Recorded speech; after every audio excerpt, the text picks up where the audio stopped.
répondu à l'appel de notre idéal commun qui nous a animés génération après génération et que voici remis une fois de plus dans vos mains, vous qui en êtes les acteurs en même temps que les héritiers. Et les rues de Paris ont résonné des clameurs de rébellion et de révolution dont vous êtes les porteurs, vos clameurs joyeuses qui auront, j'espère, ranimé le courage des plus isolés, des plus abandonnés, des plus humiliés, qui ont en vous la force et la puissance de tenir la tête droite.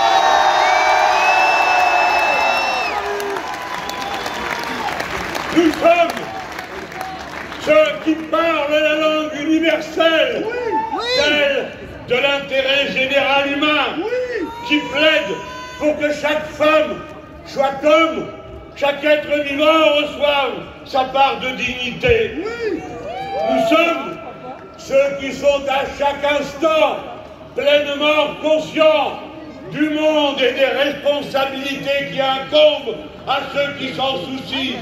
C'est pourquoi, à cet instant, je dédie le rassemblement populaire de la place de la République à la résistance du peuple ukrainien contre l'invasion russe. Je la dédie aux Russes courageux qui résistent dans leur propre pays contre la guerre en même temps que contre la dictature. Salut Alexei Sekhnine qui résistait, la Confédération du travail de Russie, les universitaires résistants de l'Institut Lomonosov à Moscou. Dans la guerre, dans le changement climatique, le peuple que voici et dont j'ai l'honneur d'être à cet instant le porte-parole sait que la trajectoire du monde est en train de changer. Il sait qu'elle est en train de bifurquer, et c'est alors pourquoi, loin d'être inertes et résignés, nous sommes venus dire de toutes nos forces, un autre monde est nécessaire, et parce qu'il est nécessaire, alors nous allons le rendre possible. Nous voici, nous qui n'avons jamais cédé à aucune mode, à aucune facilité, à aucun de ces petits arrangements qui ont ruiné jusqu'à l'idée même qu'avaient porté avant nous tant de femmes et tant d'hommes dans les combats pour la démocratie et pour l'égalité sociale. Nous voici, c'est nous qui allons bâtir ce monde nouveau et commencer à le faire ici et maintenant, pacifiquement, démocratiquement, parce que la France a la chance d'avoir, dans moins de 30 jours, une élection qui, parce qu'elle concentre tous les pouvoirs, nous permet de les renverser tous en même temps. Dès lors, qu'on se dise et qu'on se souvienne que ce ne sont pas les arrangements entre les chefs ni entre les candidats qui font les résultats des élections, ce sont les bulletins de vote.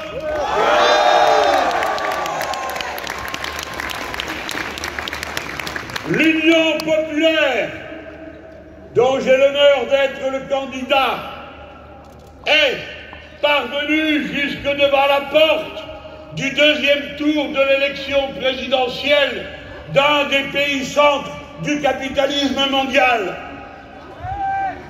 Alors, chaque personne, quelle qu'ait été sa vie, quels qu'aient été ses engagements, chaque personne est personnellement responsable du résultat, parce que c'est chaque personne qui a la clé du deuxième tour qui ouvre la porte. Quelle est la responsabilité morale et matérielle de chacun d'entre nous, chacune d'entre vous? Ne vous cachez pas derrière les divergences entre les chefs et les étiquettes. C'est vous qui faites la décision. Ne vous dérobez pas. Oui, j'ai dit responsabilité morale. En choisissant l'Union populaire dès le premier tour, vous faites un choix de société, car tel est bien dorénavant le sens de cette élection, puisque M. Macron a annoncé fort et clair son programme. Alors, oui, ce vote est un référendum social. Vous êtes prévenus, si loin que vous soyez en ce moment dans le pays, qui nous suivez peut-être devant un écran d'ordinateur ou de télévision. Oui, vous êtes prévenus. Déjà en 2017, le quinquennat a commencé par un coup d'État social qui a détruit la principale protection que le Code du travail apportait aux salariés, celle qui voulait que l'accord d'entreprise soit nécessairement meilleur que l'accord de branche et celui-ci meilleur que la loi.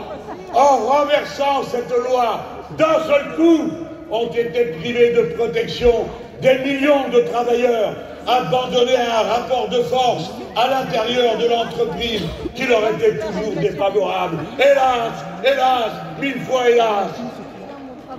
Et c'est ce même gouvernement, ce même coup d'État social qui a commencé par supprimer plus du tiers de la représentation des travailleurs dans les conseils à l'intérieur des entreprises. Alors, en 2022, maintenant et dans moins de 30 jours, la droite et l'extrême droite, de Macron à Zemmour et Le Pen, annoncent le même passage en force vers la retraite à 65 ans. La retraite à 65 ans. La retraite à 65 ans. La retraite à 65 ans. Il faut travailler plus longtemps, disent-ils, parce qu'on vit plus longtemps. Mais depuis qu'on travaille plus longtemps, c'est-à-dire depuis messieurs Sarkozy et Hollande, on vit moins longtemps.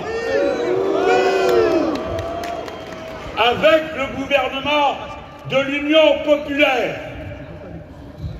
nous passerons au contraire à la retraite à 60 ans.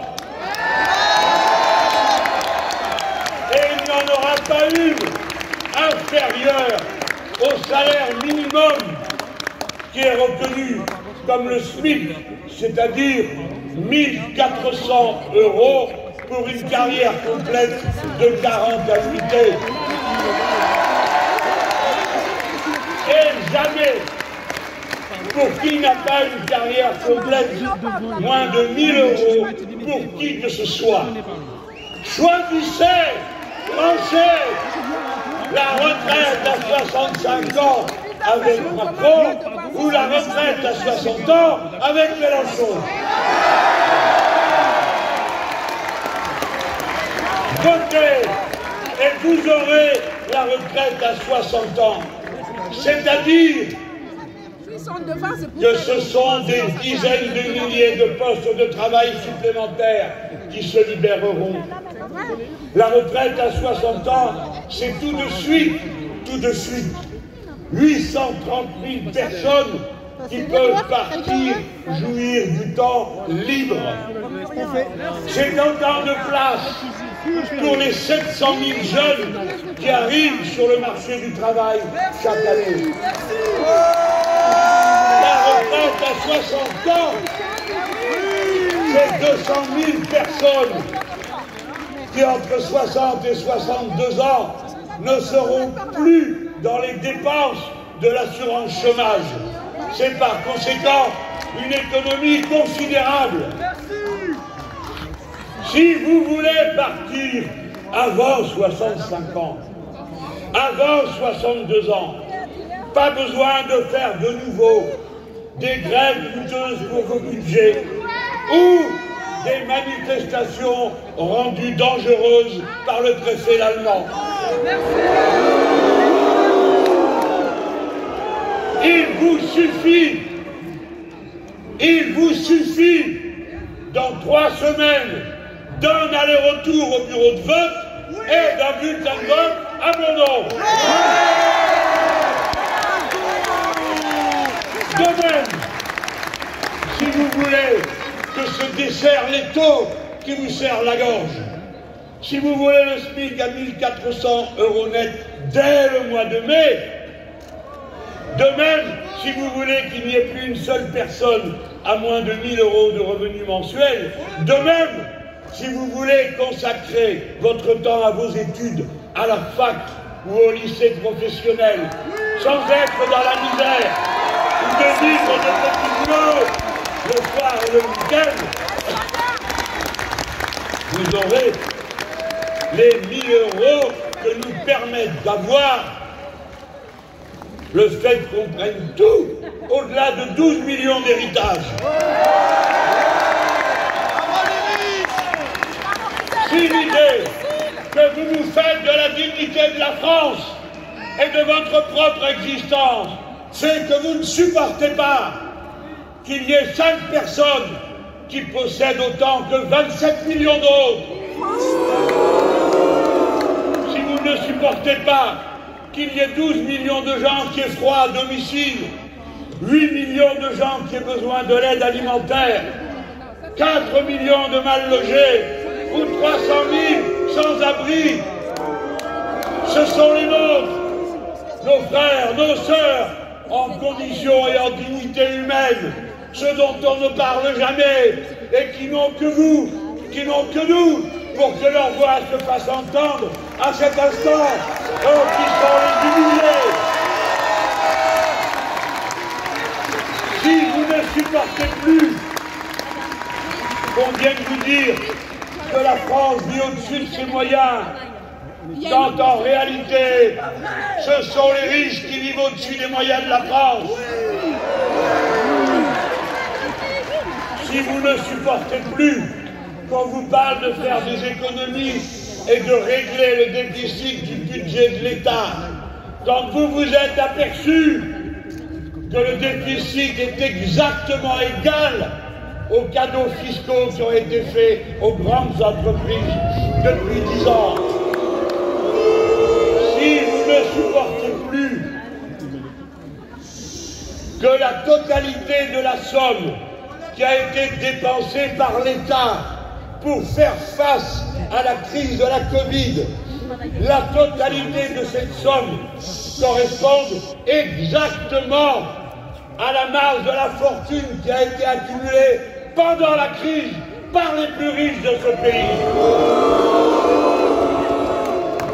Alors, vous savez où et de quel côté il faut aller dans 3 semaines. Je le sais.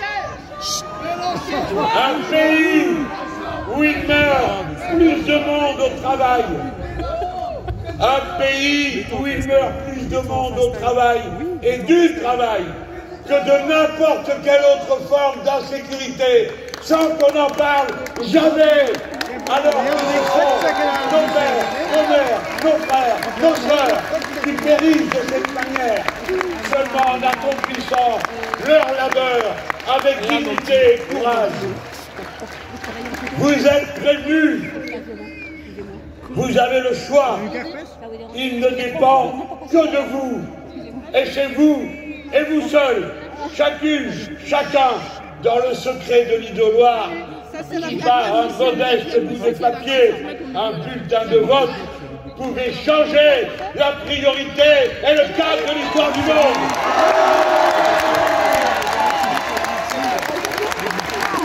Et vous ne décidez pas pour je ne sais quand, vous décidez pour tout de suite, car si l'Union populaire l'emporte, il y aura le même jour le décret sur l'augmentation du SMIC à 1 400 € net et le décret sur le blocage des prix. Ces 2 décisions ne dépendent que d'un décret. Il n'y a pas besoin de voter une loi pour cela. Un décret, c'est un texte. Et comptez sur moi pour l'écrire rapidement. Un texte. On compte sur toi. Et une signature, la mienne. Je le ferai certainement. Si vous le décidez. Mélenchon, président, Mélenchon, président, Mélenchon, président, Mélenchon, président, Mélenchon, président, Nous ne le faisons pas nous-mêmes. Écoutez, faut que ça vous passe. Arrêtez de crier mon nom. Je sais que je suis capable de vous le dire. Criez Union populaire, Union populaire, Union populaire, Union populaire, Union populaire, Union populaire, Union populaire, Union populaire. Si nous ne le faisons pas nous, alors ils laisseront aller encore l'envolée des prix. Et celle-ci est en train de prendre à la gorge et de frapper dur tous ceux qui pourtant, en dépit de toutes les difficultés, avaient réussi à maintenir leur famille à flot et se voient précipités dorénavant du fait de ces tarifs spéculatifs exorbitants dans une situation intenable. Alors on ne peut pas se contenter des petits saupoudrages de M. Castex. Il faut prendre des mesures d'urgence sociale fortes, efficaces et immédiates. C'est aux producteurs que nous renverrons toute la charge de la responsabilité de la situation. Car l'augmentation de l'essence n'est pas le résultat de quoi que ce soit d'autre que d'une spéculation. Et si les très intelligents qui ont inventé cette idiotie qui s'appelle le prix de gros pour l'électricité en Europe, qui fait que quelles que soient les conditions dans lesquelles nous produisons de l'électricité en France, en définitive, nous la payons parce qu'il y a un prix de gros au prix de l'usine qui coûte le plus cher, qui fonctionne au gaz ou au charbon, je ne sais où en Allemagne. Alors, si ceux qui ont été capables d'imaginer qu'il fallait faire un prix de gros pour pouvoir spéculer et combiner et demander à EDF de vendre à perte à des soi-disant fournisseurs qui ne font que faire signer des contrats et ne produisent pas un kilowattheure, si ceux qui ont inventé tout ça, comment se fait-il, eux qui se réunissent et ont fait ripaille à Versailles, le lieu où étaient autrefois nos rois que nous avons chassés, les voici revenus par la fenêtre. Eh bien, puisqu'ils étaient tous là, ils auraient pu se mettre d'accord et dire, par exemple, en Europe, nous sommes le premier producteur, le premier vendeur, la première masse monétaire du monde, et dans ces conditions, c'est nous qui fixons le prix de l'essence, parce que nous décidons d'un prix unique pour tout le continent. Et alors les producteurs devraient s'y soumettre et augmenter leur production s'il le faut, pour maintenir, s'ils le veulent, leur profit, que par ailleurs, nous viendrons leur prendre au moment.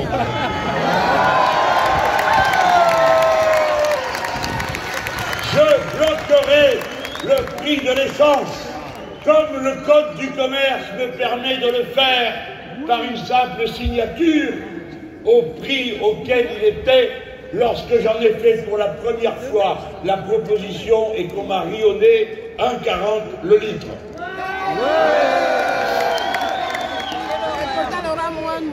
Et puis, je fais mienne cette proposition des conseillers régionaux insoumis qui viennent de proposer la gratuité totale des transports en commun aussi longtemps que dure la crise des carburants. Exactement comme quand il y a des pics de pollution. Alors maintenant, c'est le moment de dégriser de revenir dans la réalité. Après que pendant 30 à 40 ans, on vous ait rabâché sur tous les tons, qu'il n'y avait rien au-dessus du marché, de l'économie de marché, mais pas de la société de marché. Mais comment ça se fait, monsieur Mélenchon, vous êtes contre le marché? Le marché, vous le voyez, c'est le chaos.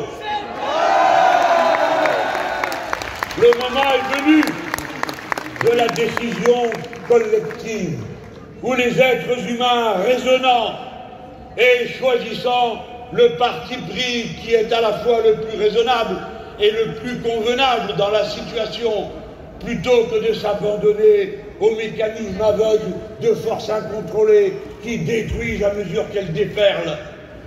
Le moment de prendre des décisions collectives, de faire de la politique,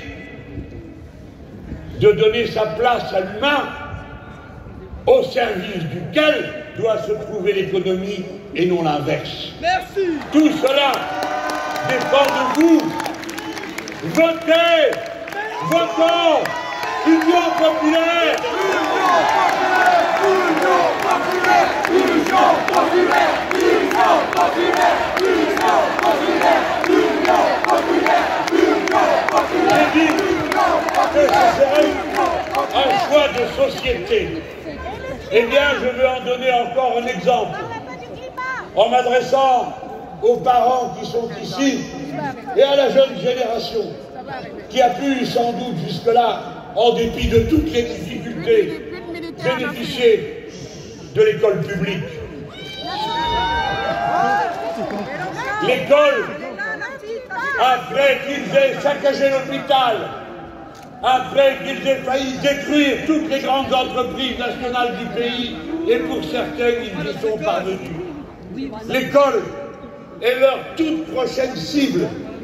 Ils ont commencé sur la base des directives qui arrivaient de la Commission européenne, d'abord à transformer l'université en établissement autonome, blablabla, bla bla, tout en ruine. Et puis ça a été le lycée, le collège et maintenant l'école primaire. Partout, vous ne pouvez pas dire « je ne savais pas », parce que Macron vient de vous l'annoncer haut et clair. Et en ce sens, cela permet enfin qu'on débatte dans une élection ou bien qu'on s'en préoccupe des sujets de fond qui constituent la nation française, parce que c'est l'école qui fabrique le peuple français. Et nous l'avons. Ce ne sont pas les abjects et ridicules guerres de religion dont nous ne voulons pas, quelle que soit notre religion. Macron a annoncé, il est d'accord avec toute la droite et toute l'extrême droite, et même, hélas, quelques fois d'autres qui ont perdu une occasion de se taire, pour dénigrer les enseignants, pour les borner à front de bœuf. Un enseignant est un feignant qui est en vacances la plupart du temps. Ainsi, les femmes et les hommes qui nous ont permis à notre tour d'être des femmes et des hommes libres, conscients, c'est-à-dire instruits, parce que c'est l'instruction qui nous rend libres. C'est l'instruction qui fait l'émancipation. Union populaire, Union populaire, Union populaire, Union populaire, Union populaire, Union populaire. L'Union populaire a entendu le message. Selon M. Macron, les enseignants travailleront plus longtemps. Pourquoi? Sait-il seulement combien de temps ils travaillent? Il a décidé que les chefs d'établissement scolaire géreront le personnel et l'établissement comme ce lieu paradisiaque que vous connaissez tous, l'entreprise. Mais l'école n'est pas une entreprise. Il a décidé que tous les établissements seront autonomes, Vous comprenez? Il y a un marchand de pizza et un autre marchand de pizza. Et vous allez à la pizza qui vous paraît la meilleure. Eh bien, il y aura une école autonome et à côté une autre école autonome. Et vous tâcherez d'inscrire vos gosses là où on vous dira que c'est le mieux. Pas ce que M. Macron a prévu. Il faudra publier les performances de chaque établissement. Et les programmes qui sont déjà différents au collège deviendront différents d'une école à l'autre, d'un collège à l'autre, d'un lycée à l'autre. Ça, on connaît. C'est le marché du savoir, où tout le système éducatif est voué à la vente d'une marchandise. Le savoir, découpé en rondelles, ça, c'est la fin de l'école républicaine, la fin du peuple un et indivisible français. Dans de telles conditions, tout s'achète et tout se vend pour qui en a les moyens. Dans ce système, les diplômes n'ont plus aucune valeur nationale.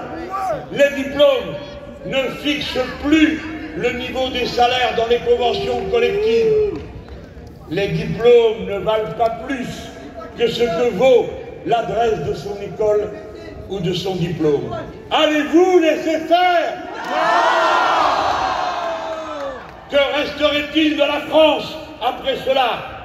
Déjà, le pays où a été inventé le vaccin est dorénavant le seul des 5 membres du Conseil de sécurité où il a été impossible de produire un vaccin, alors qu'on a régalé pendant des années et des années de 7 milliards de chèques cadeaux par an de crédit impôt recherche à des entreprises comme Sanofi, incapables d'être à la hauteur de l'exigence des Français. Bon à rien, parasite, c'est bien, ça suffit. Combien de fois nous a-t-on montré du doigt, vous a-t-on montré du doigt, vous, les enseignants, les chercheurs, les travailleurs, par ces gens qui donnent des ordres, la mine superbe, et qui sont incapables de faire le métier pour lequel on les paye. Les patrons de cette sorte nous coûtent beaucoup trop cher.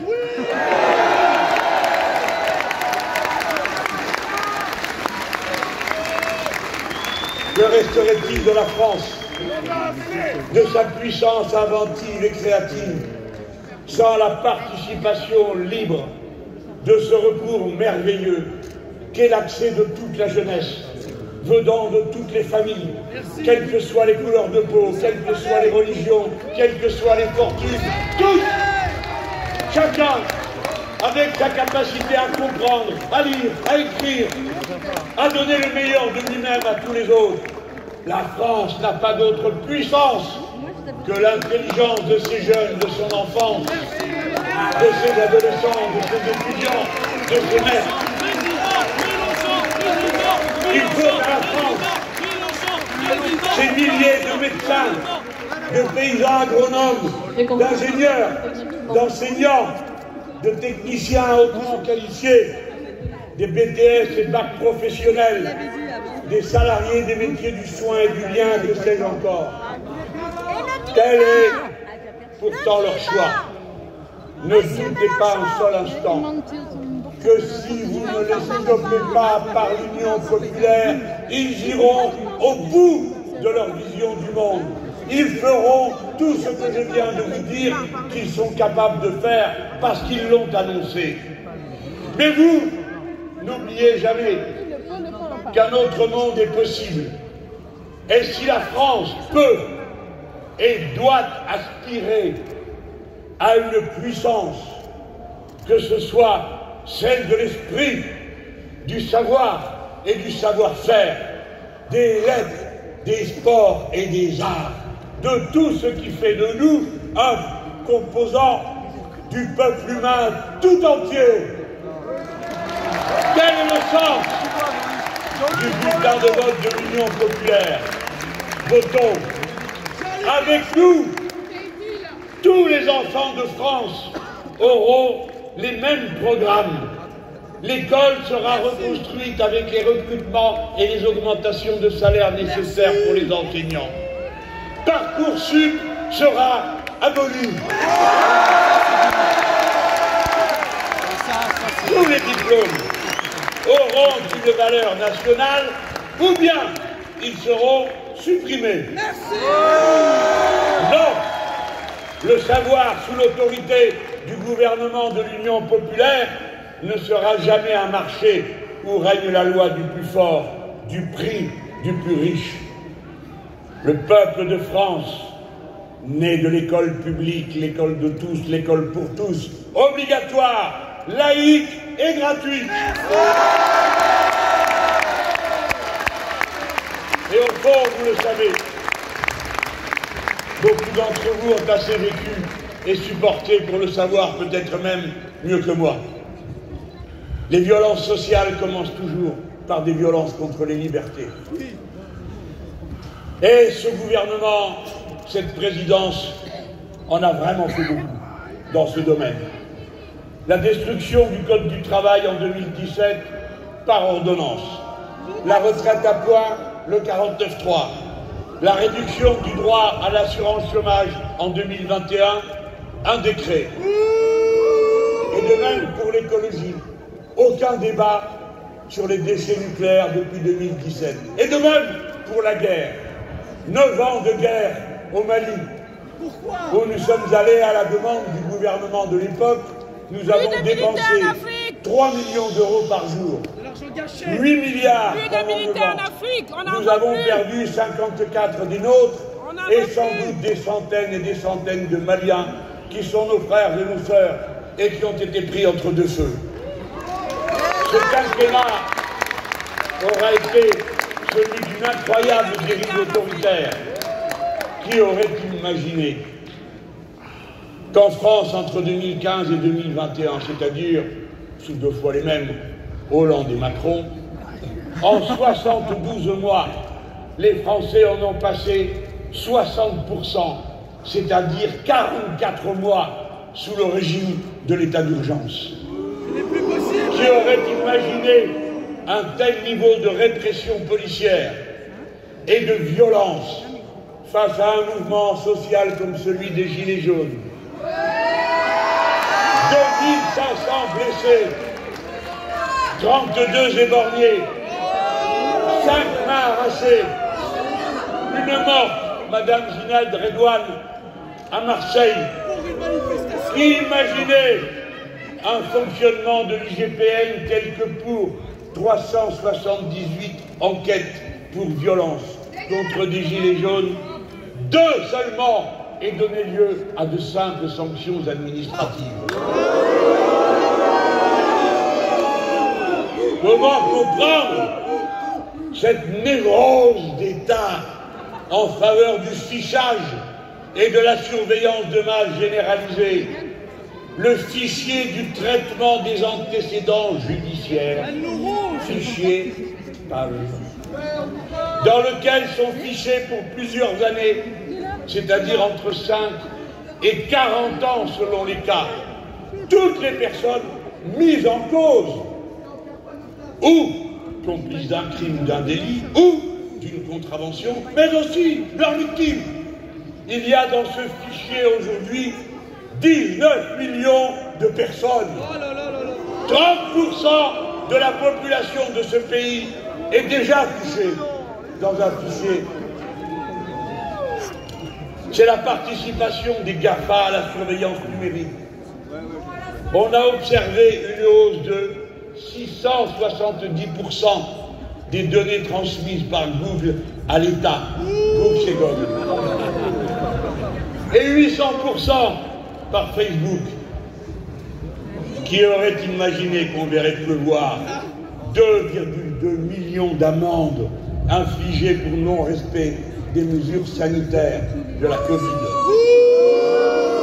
Au total, en 5 ans, 22 lois touchant aux libertés, loi sur la sécurité intérieure, loi sur le secret des affaires, loi asile et immigration, loi sur les fake news, loi anti-casseurs, loi Avia, loi sécurité globale, loi renseignement, loi séparatisme, loi sur la justice, loi responsabilité pénale et 10 lois de restriction des libertés au nom de la crise sanitaire.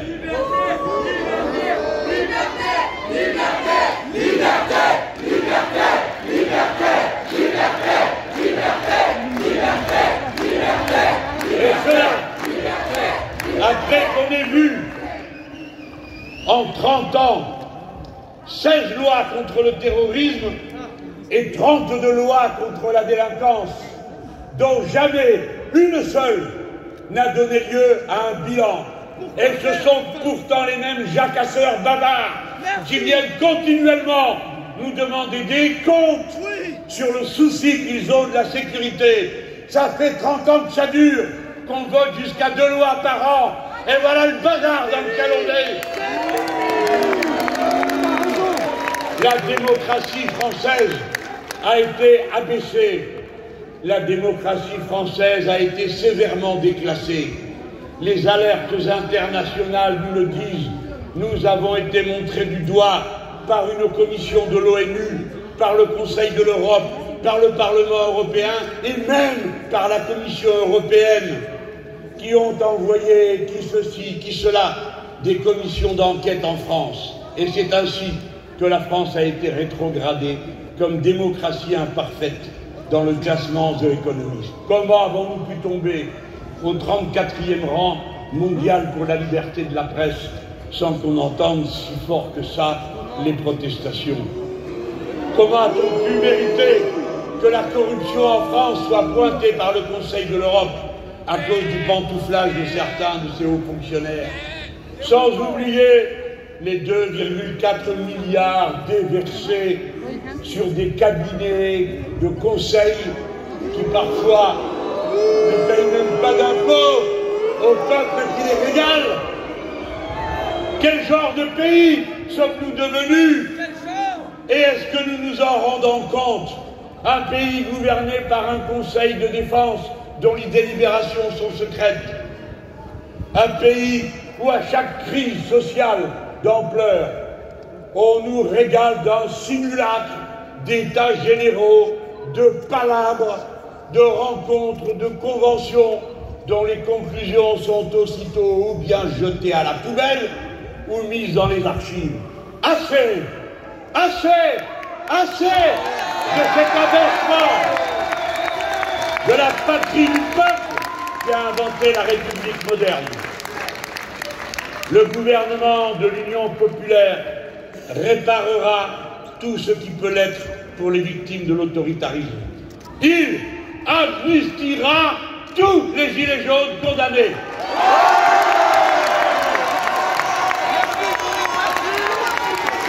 Il garantira et s'assurera du reclassement et de l'indemnisation des victimes d'amputation et d'éborgnement dont la vie a été brisée par la violence policière. Il interdira l'usage des matériels offensifs et les techniques de neutralisation physique mortelles. Il interdira la technique du nassage. Il réintégrera les personnels de santé chassés de l'hôpital. Il amnistiera les militants écologistes et syndicalistes réprimés par les abus de pouvoir. Cette marche est la 3e marche que nous organisons avant une élection présidentielle pour dire de toutes nos forces que nous ne voulons plus de cette monarchie présidentielle. Merci à tous ceux qui étaient là et qui, à chaque étape, ont pris leur part de l'effort. Voyez comment le temps qui passe, les voici qui nous empruntent de plus en plus de nos mots. J'ai même fini par entendre quelqu'un qui jusque-là me traitait d'ami du gosplan, ignorant que la plupart des gens ne savent pas ce que c'est l'esclave, que c'était l'Union soviétique et que ça date d'avant 1989. Eh bien maintenant, ce sont Madame Schiappa, après qui prennent un petit air fier pour dire nous avons une méthode, la planification écologique. La planification écologique. Ils devraient déjà bien planifier leur sortie, ça serait un début. Et on s'en occupe. Allez, laissez-les parler avec eux.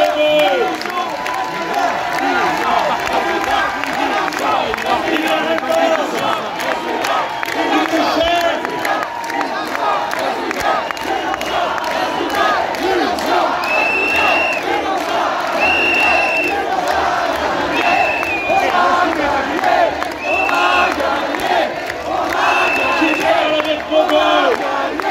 Bientôt, ils parleront avec notre grammaire, avec notre syntaxe. Vous verrez que tout le travail que vous avez accompli fait son chemin, travaille les esprits, reformate la conscience que chacun a de l'avenir possible pour la patrie. Voici venue l'heure de la 6e République. La 6e République.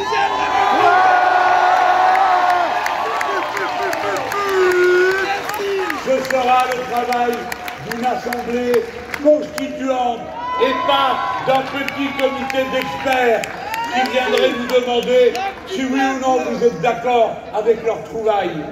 Ce sera une assemblée élue par des gens qui n'auront jamais été élus autrement auparavant.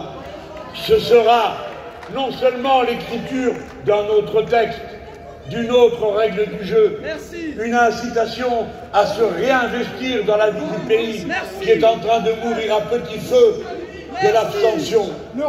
Mais ce sera l'occasion de faire avancer deux idées, à la fois la stabilité des institutions sans lesquelles on ne peut vivre démocratiquement et en paix, la possibilité permanente pour le peuple d'intervenir à tout moment quand il en réunit les conditions grâce au référendum d'initiative citoyenne.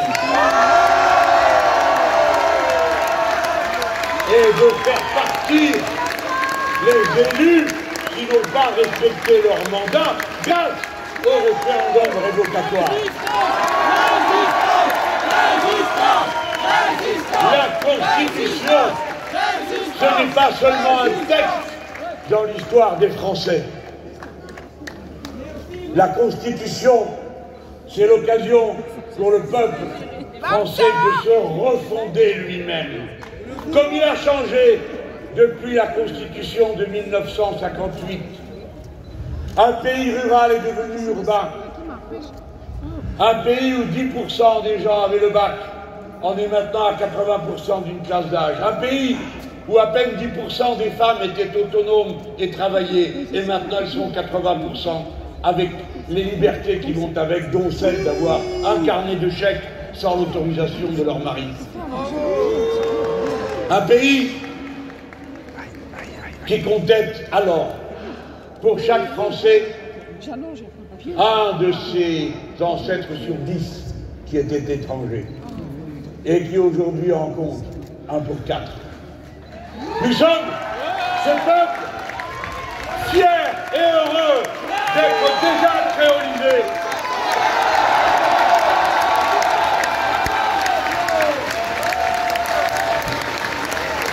Un pays branché, connecté.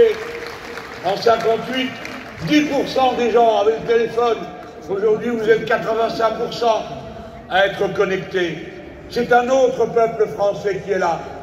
Et l'heure est venue pour lui de dire une bonne fois quels droits les uns reconnaissent aux autres. Et dès lors, le respect de ces droits devient le devoir de chacun. Car telle est la répartition dans la sphère publique des droits et des devoirs pour une conscience républicaine.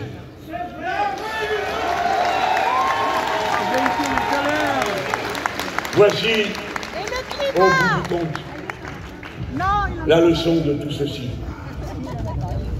L'ordre du monde va changer. Merci. Beaucoup. Dans 10 ans, ce que vous avez sous les yeux sera profondément remodelé. Le changement climatique aura frappé. Et ce n'est pas seulement nous autres dans la vallée de la Roya ou sur tout le front de la Méditerranée qui auront à connaître des dévastations face auxquelles il faudra intervenir en masse aussitôt pour rétablir tout ce qui pourra l'être. Ce n'est pas seulement la côte atlantique où l'on verra la mer monter, ce seront par milliers, par millions, par centaines de millions, peut-être par milliards, des êtres humains dont les îles auront disparu sous les eaux, confrontés à des sécheresses qui rendra impossible leur maintien sur place et qui se mettront en route, réalisant à ce moment que les frontières n'existent que sur le tracé de papier, bousculeront la géopolitique, les États, les nations. C'est à tout cela que nous allons être confrontés. Il faut donc introduire dans la gestion des sociétés humaines de la sagesse humaine. Ne pas s'abandonner aux dieux pervers, abstraits et néfastes de l'argent, du libre marché et de toutes ces hallucinations. Il faut accepter de se dire que nous sommes seulement des êtres humains qui cherchent dans leur cœur, dans leur cerveau, dans leur morale, cherchant le réconfort, celui-ci de sa foi religieuse, celui-là de son raisonnement, pour trouver la solution la plus adaptée, la plus humaine à des situations qui vont devenir de bien des façons inhumaines, mais qui sont en même temps toutes et chacune un défi lancé à l'invention, à la créativité. J'ai confiance dans l'inventivité de la jeune génération pour peu qu'on lui dise que ce pays ne sera jamais rabougri dans le racisme et la haine des uns ou des autres.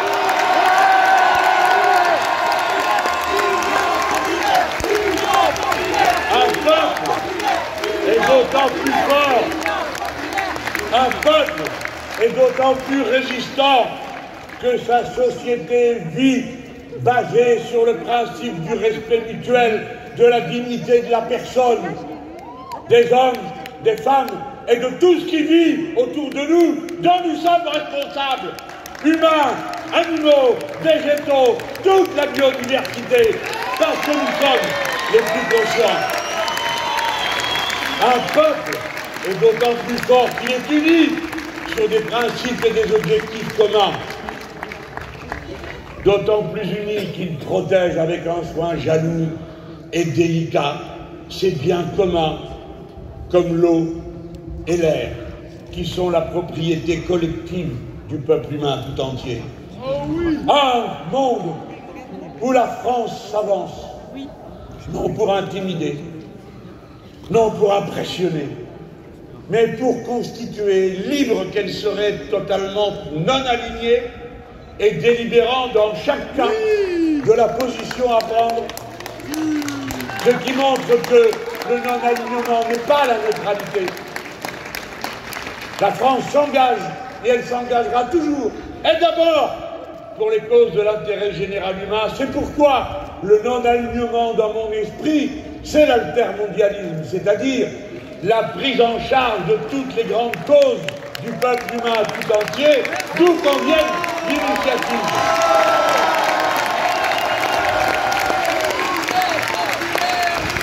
C'est la reconnaissance du crime d'écocide, c'est la reconnaissance de la centralité du droit à l'eau pour tout être humain, etc., etc. C'est vous dire que nous ne serions pas là seulement avec de bonnes intentions, mais de bonnes propositions, de bonnes directions, et que nous pourrions alors réussir des alliances extrêmement larges, où on ne se contenterait pas de compter de chaque côté combien il y a d'engins de mort, mais au contraire d'engins de vie, de savoir, d'intelligence à partager. Ici, Vous savez, comme moi, puisque vous vous êtes donné le mal de vous rassembler en sachant que vous le faisiez pour faire une démonstration. Vous savez que pour changer tout ce qui ne va pas, il faut tout changer. Alors, comme de toute façon, il faudra le faire, autant s'y mettre tout de suite, de bon cœur, avec toute son énergie. Oui, un autre monde est possible. Oui, un monde bâti de nos mains. Un monde ayant pour but l'harmonie des êtres humains entre eux et avec la nature. Un monde où le vivant ne sera plus considéré d'abord comme des produits de consommation ou des marchandises. Écoutez, vous tous, depuis que j'ai commencé à parler, il s'est produit un événement planétaire. Ah bon? Ok. Quoi? Look up à 16h33, l'équinoxe de printemps a eu lieu.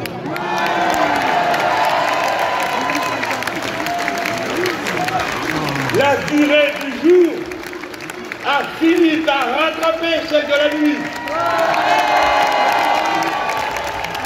Le soleil a vaincu, surpassera demain l'obscurité. Le 10 avril, à vous de faire, avec votre bulletin de vote, le printemps du peuple. Prenez le pouvoir, votez. Le 10 avril, rendez ce pays confisqué par les milices, rendez-le à tout son peuple et à commencer par son peuple le plus démuni, le plus pauvre et le plus humilié, qui par vous retrouve son droit à la dignité de la vie. L'Union populaire. Le 10 avril. Union populaire. Union populaire. Union populaire. Union populaire. Rendez ce pays hier rabougri par la cupidité et le racisme. Rendez-le à tous ses enfants. Votez pour l'Union populaire. Le 10 avril, avec l'Union populaire, adressez-vous à tout le peuple humain. Faites parler la France au monde. Le 10 avril, un autre monde est possible. Vive la France et surtout, vive la République.